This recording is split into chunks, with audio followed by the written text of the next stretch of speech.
بسم اللہ الرحمن الرحیم۔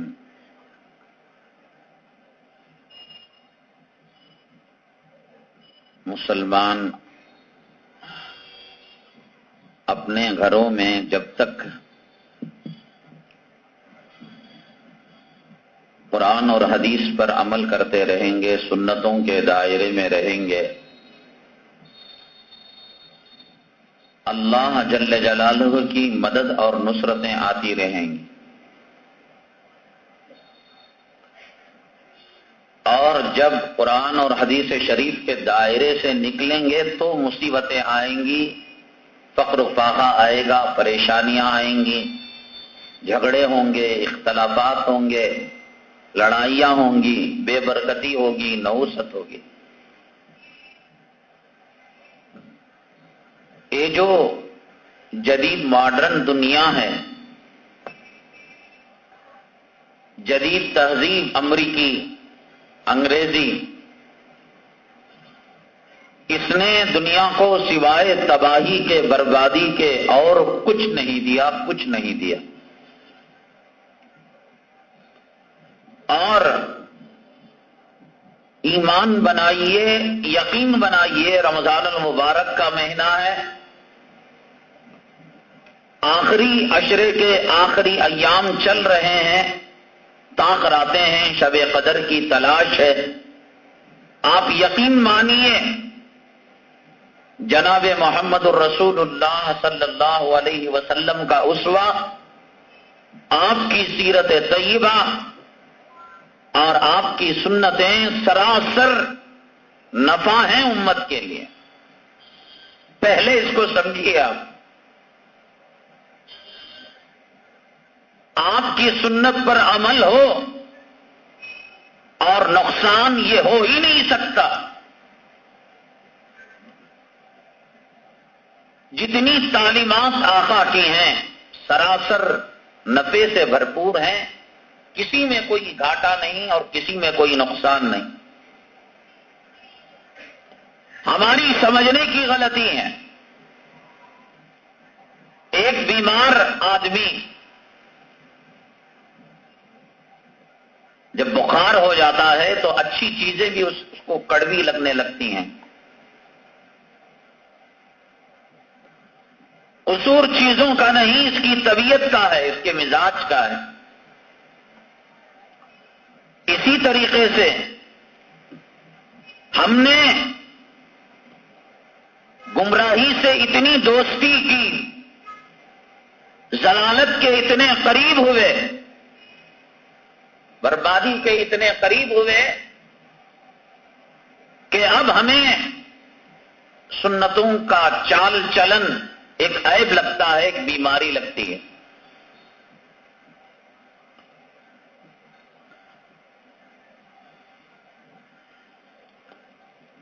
اور ایک بات یاد رکھیے، گناہ انسان کی زندگی میں آتے ہیں تو نحوستیں پیدا کرتے ہیں،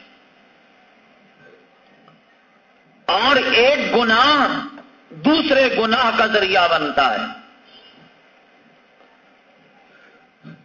انسان کی زندگی میں اگر سنتیں آتی ہیں تو ایک سنت دوسری سنت کے نور اور خیر و برکت کو کھینچنے کا ذریعہ اور سبب بنتی ہے۔ انسان کی زندگی میں سادگی تھی، معمولی قسم کے کپڑے پہنا کرتا تھا انسان۔ اب ایک ایک قسم کے چپل اور جوتے آئے ہیں فیشن کے، لاکھوں تک ان کی قیمت جا رہی ہے، اور ان میں ہیرے جڑے ہوئے ہیں، جواہرات جڑے ہوئے ہیں۔ جو چپل پیر میں لگتا ہے اور گندگی اور خباثت اور ناپاکی، پیشاب اور پاخانہ جس کو لگتا ہے،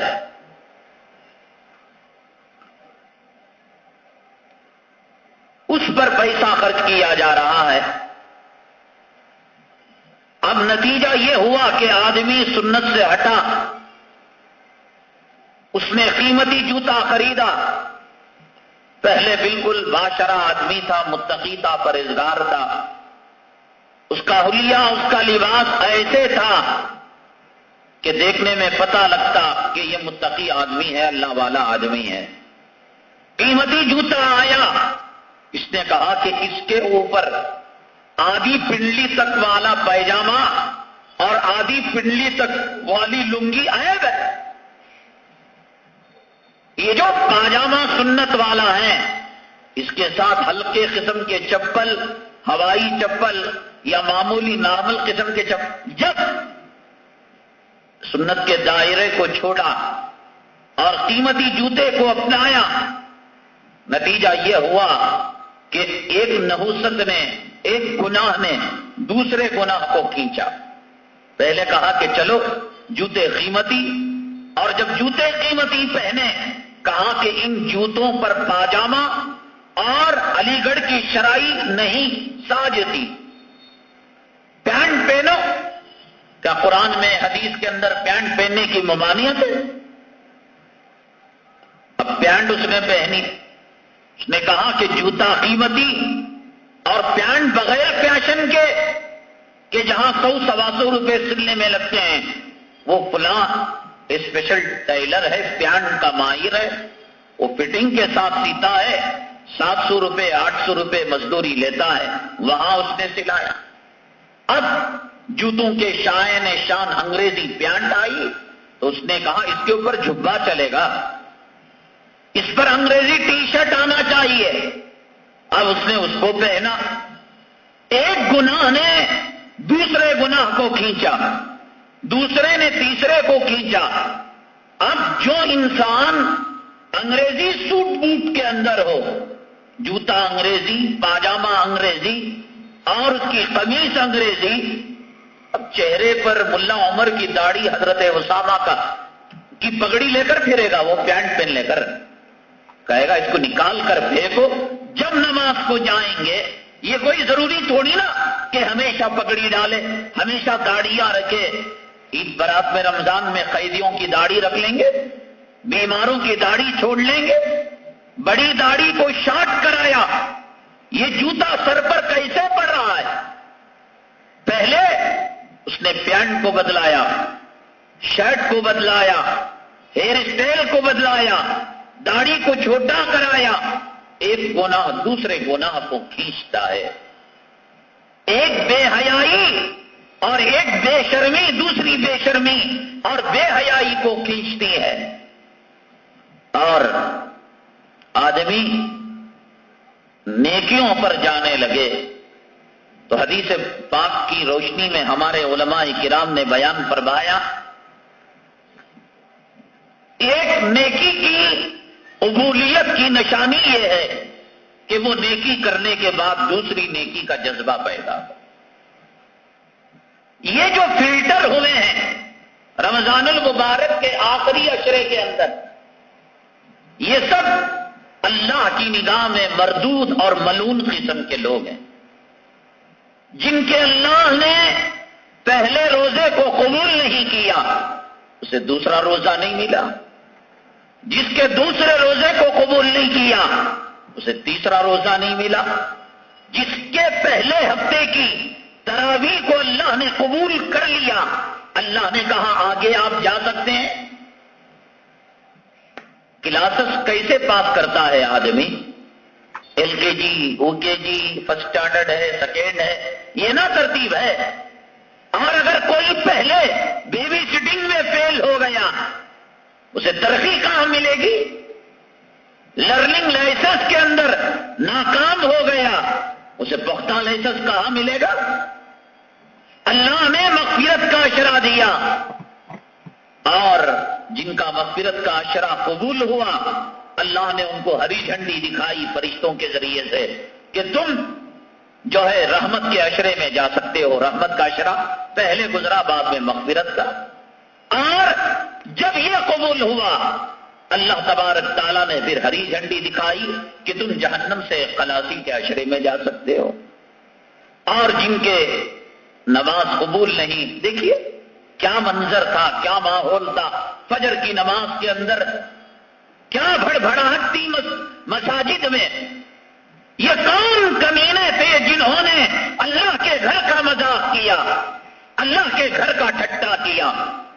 اگر آپ ایسے آدمی کو جانتے ہیں، ایسی لڑکی کو جانتے ہیں، جس مرد نے، جس عورت نے، جس نوجوان نے اور جس لڑکی نے شروع کے روزے رکھے، تراویح پڑھی اور بغیر عذر کے آخری رمضان کی عبادتوں کو چھوڑ دیا، خبردار ایسے سے رشتہ نہ کرنا. اللہ کی نگاہ میں یہ ملعون ہے، اللہ نے ان کی عبادتوں کو قبول نہیں کیا. یہ لعنت کا توق گلے میں ڈالنے سے بہتر ہے آپ سام گلے میں ڈال لو. ترقی ہونی چاہیے، پستی نہیں. آدمی پہلی جماعت سے دوسری، دوسری سے تیسری جاتا ہے، رمضان میں رحمت مغفرت پا کر پھر اللہ کے گھر کو کوئی چھوڑ رہا ہے تو اس کا مطلب صاف یہ ہے کہ اللہ نے اس کی عبادتوں کو قبول نہیں کیا. اللہ نے کہا ایک سنت دوسری سنت کو کھینچتی ہے. ایک پارا ختم، آپ تو اعتکاف میں بیٹھے ہیں، سونے کی ضرورت نہیں آپ کو. ایک پارا ختم کیا تو دوسرے پارا پڑھنے کی ترغیب پیدا ہوئی. ایک کلام پاک ختم کیا، دوسرا کلام پاک پڑھنے کا شوق پیدا ہوا. اس کو کہتے ہیں قبولیت کی نشانی ہے. تراویح کی 20 رکعت، 2 رکعت کے بعد اگلی 2 رکعت کا شوق، ایک ترویح کے بعد اگلے ترویح کا شوق. اتنے پارے ہو گئے، آئندہ آنے کا شوق، آج کا بیان سنا کل کا بیان سننے کا شوق. یہ ترقی ہے اور اللہ تبارک تعالیٰ کے یہاں ہمارے اعمال کی قبولیت کی نشانی ہے. الٹا معاملہ، داڑھی بڑی تھی کٹایا، اللہ کی نگاہ میں گر رہا ہے. اولیاء کا لباس تھا، چماروں کا لباس آیا، اللہ کی نگاہ میں گر رہا ہے. مسجد میں پہلی صف میں تھا اور وہ دوسری صف میں آ گیا، سمجھنا چاہیے کہ اس کے اعمال میں کوئی خرابی پیدا ہو گئی. کیوں پہلی صف چھوٹی، کیوں تکبیر تحریمہ چھوٹی، کیوں مسجد چھوٹی؟ اور جس کی چھوٹتی ہے وہ ایسے چھوٹتی ہے کہ پہلے تکبیر تحریمہ، اس کے بعد پہلی صف، اس کے بعد تیسری صف، اس کے بعد آخر کی صف، اس کے بعد جماعت گئی اور اس کے بعد نماز گئی اور اس کے بعد خاتمہ ایمان سے ہٹ کر.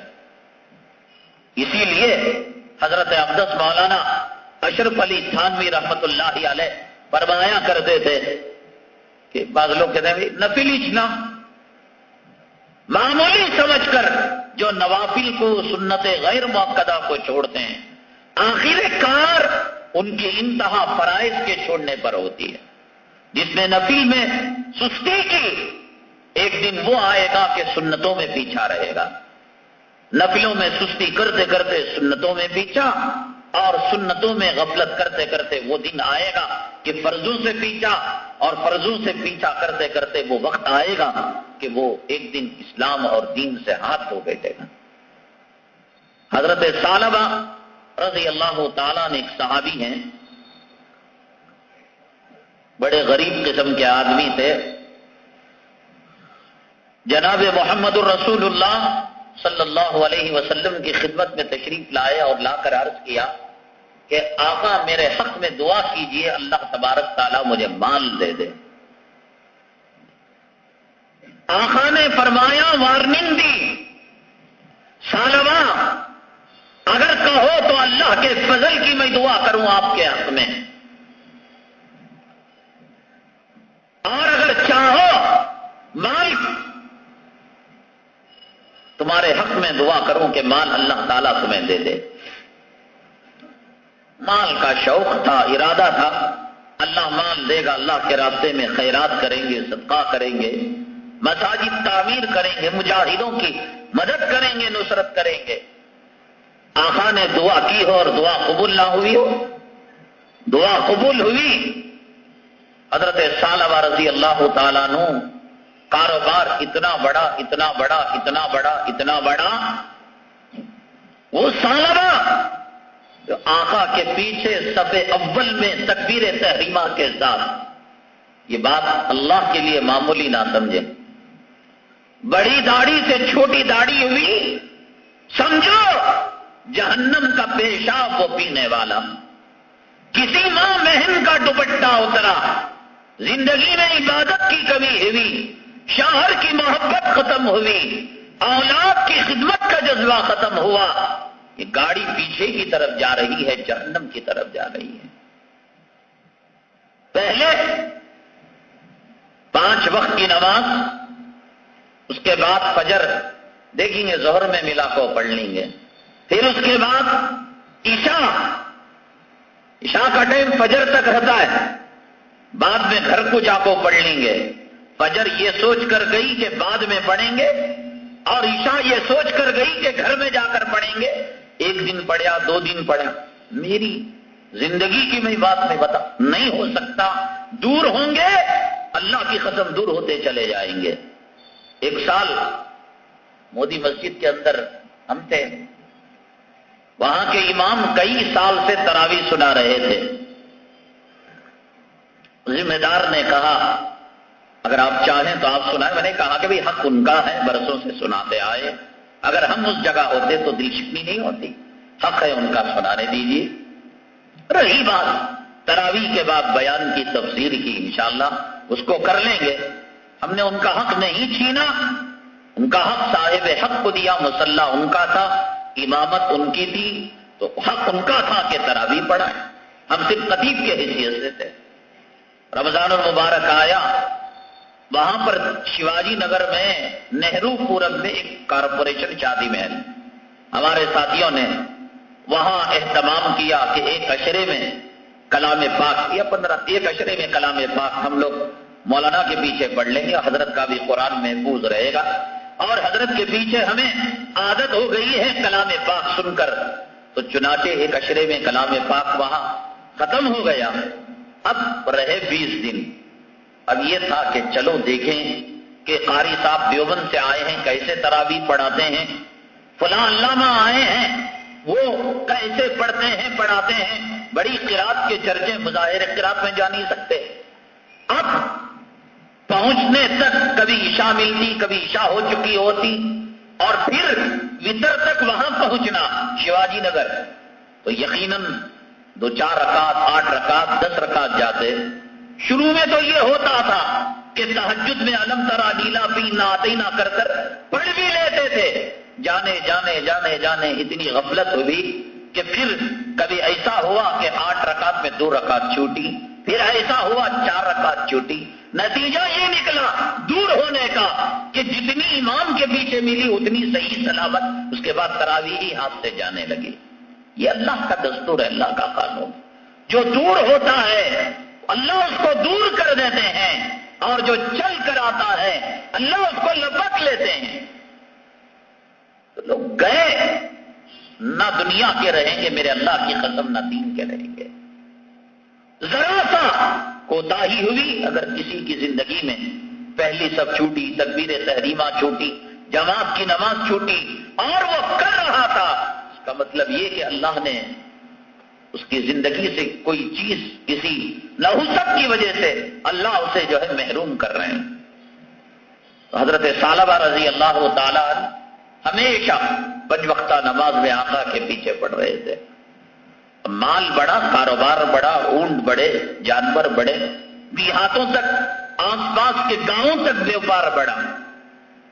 تو کچھ تیسری رکعت میں آتے، کبھی چوتھی رکعت میں آتے، کبھی آتے آتے آقا دو عالم جناب محمد الرسول اللہ صلی اللہ علیہ وسلم سلام پھیر دیتے۔ ٹھیک ہے، چلتا چلو بھی جماعت مل رہی ہے، یا آنے میں جماعت چھوٹ گئی اور مسجد میں نماز مل رہی ہے۔ ہوتے ہوتے ہوتے ہوتے ہوتے نتیجہ یہ ہوا، فجر پڑھ کر آقا کے پیچھے جاتے، ظہر، عصر، مغرب تجارت کی نظر ہو جاتی، کہیں اور پڑھ لیتے۔ چلو نماز مسجد نبوی میں پڑھنا فرض نہیں ہے، 5 وقت کی نماز کہیں بھی پڑھی جا سکتی ہے، تو وہاں جا کر وہ پڑھنے لگے۔ فجر اور عشاء آقا کے پیچھے پڑھتے تھے۔ کاروبار اور بڑا اور بڑا، تو یہ ہوا کہ 3 دن میں 4 دن میں آقا کا چہرے انور دیکھنے کے لیے، اور نماز کے اندر آپ کی کلام پاک کی تلاوت کی لذت حاصل کرنے کے لیے آپ کے پیچھے کبھی ہفتے میں 1 آدھ مرتبہ آ جاتے تھے. اب اس کے بعد کاروبار اور بڑھا تو نتیجہ یہ ہوا کہ وہ جو 1 آدھ مرتبہ آتے تھے وہ بھی ہاتھ سے نکل گیا. صرف جمعہ میں آنے لگے. جمعہ میں آ کر آقا سے وہ فیض حاصل کرتے, اگلی جمعہ تک یہ فیض کو وہ باقی رکھا کرتے تھے.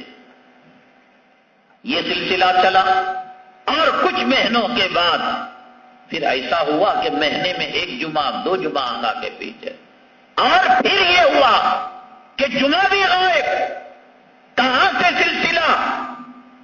پہلی سب چھوٹی, تکبیر تحریمہ چھوٹی, جماعت چھوٹی, پھر اس کے بعد نمازیں چھوٹی, پھر اس کے بعد ہفتے میں, پھر اس کے بعد مہینے میں, پھر اس کے بعد جمعہ, اور جمعہ بھی چلا گیا. آقا نے پوچھا ثعلبہ نظر نہیں آتے, کہاں گئے؟ صحابہ کرام نے عرض کیا اے اللہ کے حبیب پاک صلی اللہ علیہ وسلم, ثعلبہ فلاں دیہات میں بڑے مست زندگی گزارے, بڑی مست, بڑی عالی شان زندگی گزار رہے ہیں, اتنے اونٹ ہو گئے. تو کہا ٹھیک ہے, اللہ خیر و برکت دے. عامل زکات, محصل زکات کو, جو زکات وصول کرنے والا بندہ ہوتا ہے, جو سرکاری بیت المال کا ملازم ہوتا ہے, اس کو کہا کہ ثعلبہ اب صاحب نصاب ہو چکے ہیں, ان کے پاس جا کر تم زکات وصول کرنا. اللہ کے لیے آج محاسبہ کیجیے, کہیں قدم پیچھا تو نہیں ہٹا. اور یاد رکھیے یہ پیچھے ہٹتے جائیں گے تو اس پیچھے ہٹنے کی کوئی انتہا نہیں ہے. آخر کار حالت ارتداد کے اندر جہنم میں جانا پڑے گا, اسلام کو رخصت کرنا پڑے گا. معمولی نہ سمجھیے, سنت ہی تو چھوٹی ہے, نفل ہے تو چھوٹا ہے, رکعت ہی تو چھوٹی ہے, جماعت ہی تو چھوٹی ہے. ثعلبہ صحابی ہیں, محصل زکات کو بھیجا, تلاشتے ہوئے گئے اور جا کر پوچھا ثعلبہ کون ہیں؟ ارے نہیں جانتے کیا, یہ سیٹھ صاحب ہیں, اتنے 1000 اونٹ, اتنی 1000 بکریاں. محصل زکات گئے, کہا ثعلبہ نبی نے آپ کو سلام سنایا ہے اور کہا ہے کہ آپ کے پاس کتنی بکریاں اور کتنے اونٹ ہیں اور آپ کیا دینا چاہتے ہیں؟ کہنے لگے اسلام میں تو ٹیکس نہیں ہے, نبی ٹیکس مانگتے ہیں, ہم ٹیکس نہیں دیں گے. کام کرو, تم آگے بڑھو. جیسے کہ فقیر ہمارے دکان میں, مکان میں آتا ہے, بابا معاف کرنا, اگلے دکان کو جانا, اگلے مکان کو جانا. ثعلبہ نے کہا آپ جائیے, واپس جب آئیں گے تو میرے جی میں جو ہوگا میں دوں گا. اونٹوں کو کھڑا کیا اور کھڑا کرنے کے بعد بکریوں کو کھڑا کیا. اس میں بالکل لاغر قسم کی بکری اور لاغر قسم کا اونٹ جو تھا, کہا کہ یہ لے جا کر حضور صلی اللہ علیہ وسلم کی خدمت میں دے دینا. محصل زکات نے کہا کہ ثعلبہ آقا کا مزاج اور صحابہ کی طبیعت ایسی ہے کہ مال میں عمدہ مال اللہ کے راہ میں خیرات کرتے ہیں اور گھٹیا مال دیں. ارے کیا اللہ محتاج ہے؟ کیا نبی محتاج ہے؟ ارے لے جاؤ یار. اب جیسا انہوں نے کہا محصل زکات, آقا کو آ کر سب رودات سنا دی کہ ثعلبہ نے یوں کہا اور یہ مال دیا ہے. آقا نے یہ کیا, ٹھیک ہے انہوں نے سچ کہا, نہ اللہ ثعلبہ کے اونٹ کا محتاج ہے, نہ اس کی سواریوں کا محتاج ہے. جاؤ تم ثعلبہ کو یہ سواریاں واپس کر دو. موت شروع ہو گئی, بری موت ثعلبہ کی خرابی شروع ہو گئی. نماز میں پیچھے ہوئے, جماعت میں پیچھے ہوئے, جمعہ میں پیچھے ہوئے, آقا کے مدینے منورہ سے پیچھے ہوئے. اب ذہن کیا بنا کہ آقا ان کے مال کو منہ پر دے کر مار رہے ہیں. آقا زکات تو اسلام کے آخری سالوں میں فرض ہوئی. آقا دو عالم صلی اللہ علیہ وسلم دنیا سے پردہ فرما گئے. اب ثعلبہ کو ذرا ڈر ہوا کہ اب میں زکات نہیں دوں گا, تباہ برباد ہو جاؤں گا. اور زکات کے یہ احکامات ہیں. صدیق اکبر رضی اللہ تعالیٰ عنہ کے دربار میں آئے اور فرمایا صدیق زکات لے لو. لیتے, فرمایا کہ جب میرے محبوب نے زکات قبول نہیں کی تو میں کیسے قبول کر سکتا ہوں. عمر فاروق رضی اللہ تعالیٰ عنہ کے زمانے میں انہوں نے بھیجا، انہوں نے منع کر دیا، اور آقا نے آخری وقت جب انہوں نے گھٹیا مال بھیجا تھا فرمایا یا ویحا ثعلبہ یا ویحا ثعلبہ، اے ثعلبہ تیری بربادی ہو، تیری تباہی ہو۔ لوگ کہتے ہیں کہ آقا سخت نہیں بولا کرتے تھے، آقا دل کو چمنے والی بات نہیں کہا کرتے تھے۔ جو ثعلبہ آقا کے پیچھے صف اول میں تکبیر تحریمہ کے ساتھ نماز پڑھ رہا ہو، اس ثعلبہ کے لیے میرے رب کی عزت و جلالت کی قسم یا ویحا کا لفظ ایسے ہے جیسے کوئی آدمی سور کے پاخانے میں چپل ڈبا کر مارے۔ معمولی بات ہے، رحمت للعالمین کی شخصیت مال کو واپس کر کر کہہ رہی ہے یا ویحا ثعلبہ، اے ثعلبہ تیری تباہی ہو، تیری بربادی ہو۔ نتیجہ یہ ہوا زکوٰۃ قبول نہیں ہوئی، اسلام سے ہٹ کر ان کی موت ہو گئی۔ کبھی زندگی کے اندر آپ کی بیوی گلوز پہنتی تھی، نقاب ڈالتی تھی، اور نکل رہا ہے، سمجھیے کہ اس کی موت کی خرابی، جہنم کی خرابی آ چکی ہے۔ برقع آدھا کا برقع بڑھ رہا ہے، اللہ کی رحمت کی طرف بڑھ رہی ہے۔ تہجد نہیں تھی، زندگی میں تہجد آئی، اشراق نہیں، اشراق بڑھ رہا ہے، معاملہ ذکر بڑھ رہا ہے، وظیفہ بڑھ رہا ہے، پردہ بڑھ رہا ہے، گناہ کم ہو رہا ہے۔ یہ اس بات کی علامت اللہ کی رحمتیں اس گھر میں نچھاور ہو رہی ہیں۔ ثعلبہ جیسا صحابی جب دور ہوا، اتنا دور ہوا کہ نبی کی بددعا اس کو لگ گئی، اور آقا نے کہا یا ویحا ثعلبہ، اے ثعلبہ تیری تباہی اور بربادی ہو۔ اور ایک گناہ دوسرے گناہ کو کھینچتا ہے، ایک سنت دوسری سنت کو کھینچتی ہے۔ کلام پاک کی ایک آیت پڑھنے میں مزہ ملتا ہے، اگلی آیت پڑھنے کو جی چاہتا ہے۔ ایک مرتبہ سبحان اللہ کہنے کو جی چاہا تو اگلی مرتبہ الحمدللہ کہنے کو جی چاہتا ہے۔ فجر کی نماز پڑھی اور ظہر کی طلب ہے، فجر قبول ہو گئی، ظہر کی نماز پڑھی، عصر کی طلب ہے، ظہر قبول ہو گئی، اور عشاء پڑھی، فجر کی طلب نہیں، سو گئے مردے کی طرح، موتا کی طرح۔ عشاء اللہ نے قبول نہیں کیا، منہ پر دے کر مار دیا۔ اس لیے بہت زیادہ ڈرنے کی ضرورت ہے۔ گھر میں جتنی برکتیں آتی ہیں قرآن و حدیث پر عمل کرنے سے آتی ہیں، اور گھر میں جتنی نحوستیں آتی ہیں سنت سے ہٹنے کی وجہ سے آتی ہیں۔